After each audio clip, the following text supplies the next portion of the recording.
Om Swastiastu. Assalamualaikum warahmatullahi wabarakatuh. Salam sejahtera untuk kita semua. Namo Buddhaya, salam kebajikan, Rahayu. Halo semuanya, saya merupakan siswa jurusan Akuntansi Keuangan Lembaga dari SMK Negeri 1 Singaraja atas nama Iketo Trobi Pratama, kelas 10 Akuntansi P, nomor absen 6. Hari ini akan melanjutkan pembahasan mengenai RAB yang telah kita buat atau susun kemarin sendiri. Sekarang tanggal 12 Maret 2025. Seperti kita ketahui, kemarin kita sudah membuat RAB. RAB tersebut itu adalah RAB yang akan kita terapkan hari ini. Nah, dalam hari ini kita akan mengulik apakah pendapatan, biaya pengeluaran yang sudah kita susun dalam RAB rangkai sedemikian rupa, apakah sudah sesuai tuh ketika kita sudah berbelanja, sudah mengeluarkannya di lapangan langsung sendiri. Nah, untuk melihat kesesuaiannya, untuk melihat perbandingan di antara apakah sesuai ataupun tidak sesuai perbandingannya sendiri, kita perlu menyusun yang namanya adalah LRA. Apa itu LRA? LRA itu adalah laporan realisasi anggaran. Laporan realisasi anggaran merupakan sebuah laporan keuangan di mana ia akan membandingkan akan catatan yang telah kita susun dalam RAB mengenai pendapatan yang kita susun, pengeluaran yang sudah kita andaikan, apakah sudah sesuai, atau mungkin ketika sudah di lapangan ada beberapa biaya-biaya tambahan yang tidak terduga kita keluarkan, yang membuat pengeluaran kita pun bertambah sendiri.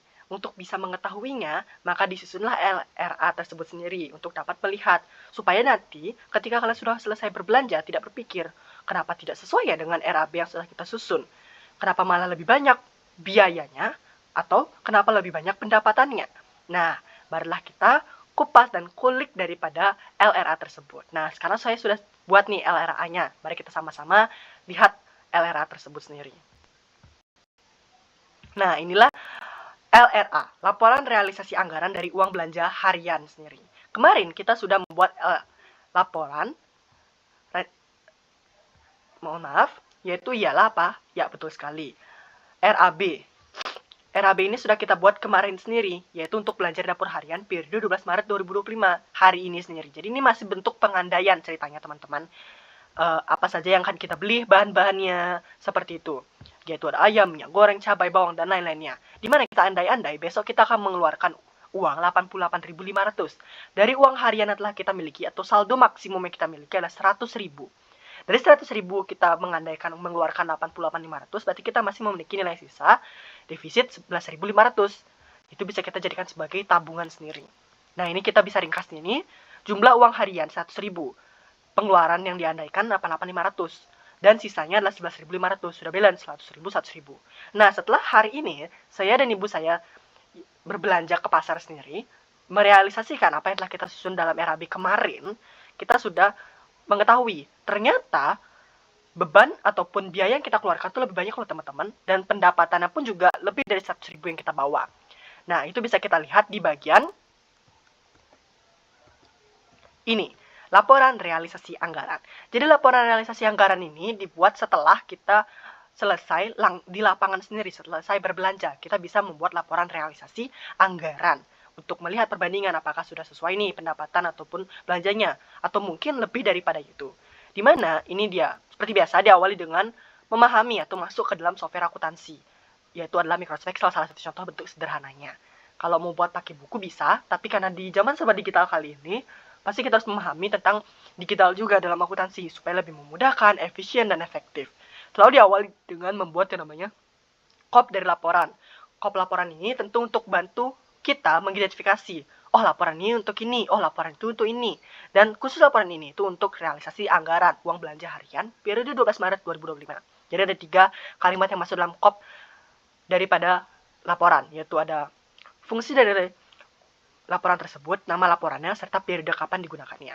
Nah, untuk pendapat di sini ada 3 komponen utama, unsur utama dalam laporan realisasi anggaran, yaitu pendapatan, belanja operasi, dan belanja modal. Oke, pendapatan. Pendapatan ini adalah uang, yaitu adalah kas yang kita bawa sendiri untuk yang namanya berbelanja secara langsung. Nah, di sini kas harian yang sudah saya jelaskan sebelumnya dalam RAB 100.000.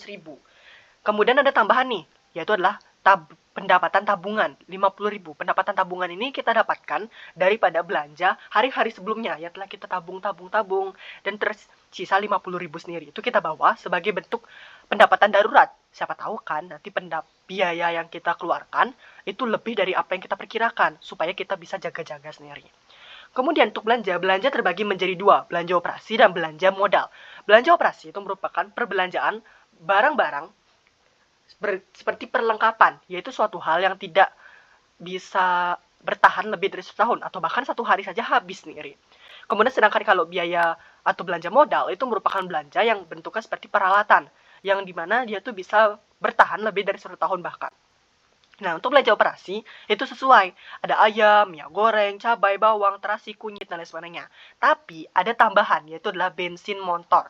Ya, mohon maaf ya, karena motor di rumah saya itu merupakan motor berjenis karburator yang terkenal akan keborosannya. Maka dari itu, perlu di awal kita membeli bensin motor untuk jaga-jaga supaya motor tidak mati di tengah jalan. Jadi kita membeli bensin motor sebagai biaya darurat lah, Rp10.000. Sedangkan yang lainnya sesuai dengan apa yang telah kita susun di RAB. Ayam 15.000, minyak goreng 6.500, cabai dan bawang 5.000, terasi 4.000, kunyit 1.000, kaldu ayam 1.000, bumbu marinasi 2.000, tepung serbaguna 3.000, jeruk nipis 1.000, timun 3.000, timun 3.000, kerupuk 2.000, beras 15.000, snack 10.000, dan air isi ulang 20.000. Nah, sebelumnya kita susun adalah 88.500, tapi karena kita menambahkan yang namanya bensin motor, total belanja operasi bertambah jadi 98.500. Kemudian berikutnya adalah belanja modal. Belanja modal itu sudah saya jelaskan ya. Jadi ada tambahan nih, squeezer. Hah? Katanya di RAB ini squeezernya Rp0. Nih, kita lihat nih di bagian alat. Nah, di sini squeezer 1 buah, Rp0. Ya, karena sebelumnya kami beranggapan bahwasannya squeezer itu masih ada di rumah. Dan benar saja memang masih ada di dapur rumah sendiri. Tetapi squeezer kami sudah berkarat, sehingga tidak cocok untuk dicampurkan dalam bahan makanan. Supaya tidak menimbulkan atau mengakibatkan penyakit sendiri. Jadi kita memutuskan untuk membeli yang baru. Nah, ini kan juga sebagai bentuk investasi kesehatan, teman-teman. Jadi squeezer kita beli yang sederhana saja, yang kita beli adalah 4.500. Sehingga total belanja modal hanya 4.500. Maka LRA surplus atau defisit, LRA surplus atau defisit itu merupakan istilah untuk menggambarkan perbandingan atau selisih antara pendapatan dikurangi belanja operasi dan dikurangi belanja modal. Di mana belanja operasinya adalah, pendapatannya 150.000, belanja operasinya 98.500, belanja modal 4.500. Maka total belanjanya 103.500. 103.000. Pas. Maka LRA surplusnya atau defisit pendapatan 150.000 dikurangi dengan 103.000, maka hasilnya 47.000. Kita bisa menggunakan rumus sama dengan sel yang ke-8, sel yang menunjukkan total belanjanya, serta sel yang menunjukkan total pendapatannya. Seperti itu. Nah, kalau misalnya kita lihat nih, kalau misalnya kita tetap membawa 100.000 tanpa membawa yang namanya adalah pendapatan tabungan, maka pasti akan kita kekurangan Rp3.000. Meskipun Rp3.000 itu sangatlah penting. Maka dari itu, tidak bisa kita yang namanya berpacu kepada RAB. Tidak bisa kita berpacu kepada RAB sendiri, karena RAB itu masih bersifat pengandaian sendiri. Jadi kita tidak bisa berpacu pada itu saja. Jadi kita harus membawa uang cadangan supaya ketika terdapat belanja-belanja darurat seperti belanja bensin ataupun squeezer sendiri, itu kita tidak khawatir, tidak panik, karena kita sudah membawa pendapatan darurat berupa tabungan sendiri di sini. Jadi di hari ini tanggal 12 Maret 2025 tidak ada tabungan yang bisa disimpan. Meskipun begitu, LRA surplus atau defisitnya akan dijadikan sebagai tabungan untuk nantinya penyusunan RAB berikutnya atau pembelanjaan uang belanja harian berikutnya. Nah, bagaimana? Apa kalian sudah paham? Jadi penting dong ya kita menyusun laporan realisasi anggaran, karena inilah yang benar-benar sepatutnya ataupun sebenarnya sendiri setelah kita selesai dalam belanja di lapangan. Meskipun begitu, RAB itu tetap harus dibuat sebagai bentuk pengandaian supaya kita tahu batas maksimum, batas minimum daripada kapasitas yang kita miliki. Seperti itu. Nah, itu dia pembahasan daripada LRA, laporan realisasi anggaran yang saya jelaskan. Akhir kata, saya ucapkan terima kasih atas perhatian kalian. Mohon maaf apabila ada kesalahan. Dan sampai jumpa di kesempatan lainnya bersama saya, siswa jurusan Akuntansi Keuangan Lembaga, Ruby Pratama. Pamit undur diri. Bye-bye.